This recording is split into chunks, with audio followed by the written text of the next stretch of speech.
vou ter a oportunidade de tratar uma das obras, uns escritos de qualquer filósofo, né? Contando qualquer filósofo, um dos escritos mais brilhantes que eu já li. É realmente um texto que me dá profunda satisfação ler e talvez mais prazer ainda poder discutir com vocês. É falar de um sonho, de uma esperança embasada teoricamente. Então esta é a parte interessante do pensamento deste grande filósofo, né? Que as coisas não são ditas assim como assim. Então para eu tentar, eu não gosto de falar e que as pessoas não entendam o que estou dizendo, eu vou rapidamente, para que muitos compreendam o que ele nos diz aqui, falar um pouco da grande influência de Marx, que é Hegel. Hegel considera, eu vou falar rapidamente sobre a concepção dialética de Hegel, exemplificando na sua concepção geral da história, através e a partir da qual possa dizer: isso eu não sou, e voltar finalmente sobre si para o grau supremo da evolução deste espírito, que seria o da autoconsciência. No fundo, isto o próprio Hegel diz nas lições sobre filosofia da história. No fundo, o pensamento de Hegel é uma teologia, já que este grande processo do espírito absoluto, no fundo, é o processo da autoconsciência do próprio Deus. Deus se alienando, se fazendo matéria, se entrando e criando a matéria, dando racionalidade àquilo que criou, que é a matéria, para finalmente voltar sobre si, para se autoconhecer como aquilo que ele já não é, mas num momento de enriquecimento. Para o qual processo ele precisa, então, se transformar naquilo que não é, natureza. E na natureza ele vai encontrar um meio de achar a possibilidade de se conhecer. E a única possibilidade é através de um único animal no planeta Terra que pensa, ou seja, o ser humano. Mas seres humanos existiam em todo o planeta, ou na maior parte dele, naquela época. E o Espírito Absoluto, entre aspas, escolhe, num período da história, um povo que lhe permitiria começar este processo. É um processo de libertação da natureza, de libertação do material. Então, a noção de liberdade é fundamental. E escolhe o primeiro povo que, segundo ele, nesse povo existe uma gotinha, digamos assim, de liberdade. É o povo em que um é livre, o mandarim, o imperador, e o povo chinês. Então, o Espírito Absoluto escolhe para o início da sua realização racional o povo chinês. O problema é que, como nós sabemos, o povo chinês não passou de ser um grande império em que não houve filosofia. Então, o Espírito Absoluto escolhe um outro povo no seu desenvolvimento em que não é um livre, mas alguns são livres. E ele passa ao povo grego. Obviamente na época do início da filosofia grega.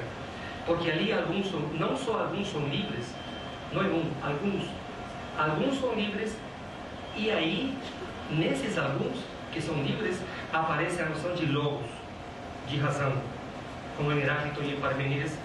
O primeiro momento na história que, segundo Hegel, o Espírito Absoluto pensa o logos. Não se pensa assim ainda, mas pensa pelo menos o logos e tem consciência não autoconsciência do logos, consciência do logos, consciência de que a natureza é racional, de que tudo flui, como diz Heráclito, mas tudo flui não de um jeito caótico, tudo flui de um jeito racional, ordenado, cósmico, né? Mas, lamentavelmente, o povo grego não se supera a si próprio, já que não desenvolve a liberdade para todos. E o Espírito Absoluto decide, num processo sempre milenar, escolhe um outro povo em que todos sejam livres para poder sim realizar tanto a liberdade como a sua autoconsciência. E escolhe, claro, segundo Hegel, o povo alemão. E o povo alemão seria aquele povo em que todos são livres. E escolhe a cabeça dele próprio para se conhecer por meio dele, né? De Georg Friedrich Hegel, o que é meio complicado aceitar, mas está escrito dessa forma. E o Hegel pensava que o Espírito Absoluto o escolhe para se pensar a si próprio e para realizar o grande processo de autoconsciência milenar, por um lado, e por outro, escolhe tanto a Alemanha, claro, para ser na Alemanha o povo em que o Espírito Absoluto se realiza, não só como autoconsciência, mas como liberdade política. Então, esse é o grande panorama do progresso e da realização da dialética hegeliana. Vejam, é um processo que não se dá sem contradições. Claro, estou pulando muitas coisas, né? É um processo que, quando entra na história, não se dá sem a contradição dialética entre um processo dialético, ou seja, é um processo que só existe na medida em que há oposições que não destroem o oposto, que o incorporam e o superam. Incorporando e superando o outro, se chega a uma nova situação, a uma nova síntese e, consequentemente, a novas teses que serão negadas por antíteses, estou falando em termos históricos, sociais e de classe social, que, por sua vez, serão superadas em novas sínteses, que virarão novas teses a serem contraditas por novas antíteses e assim sucessivamente. Bem, este processo, portanto, não é meramente ideal, não é, claro, puramente espiritual, apesar de Hegel ser um idealista, é um processo histórico, tanto que Hegel é conhecido como idealista objetivo e não idealista subjetivo. Bem, isto, claro, passa para o pensamento do jovem Marx, e eu acho já, no texto que vou discutir com vocês, na questão judaica, já há indícios de que temos aqui uma concepção materialista em formação. Não é uma concepção idealista, e já temos aqui indícios importantes de que o jovem Marx está tendo intuições de que as coisas não são feitas de cima para baixo, mas de baixo para cima, de que as condições históricas e políticas, pelo menos, ou então quizás outras econômicas, são a base e o motor deste processo histórico.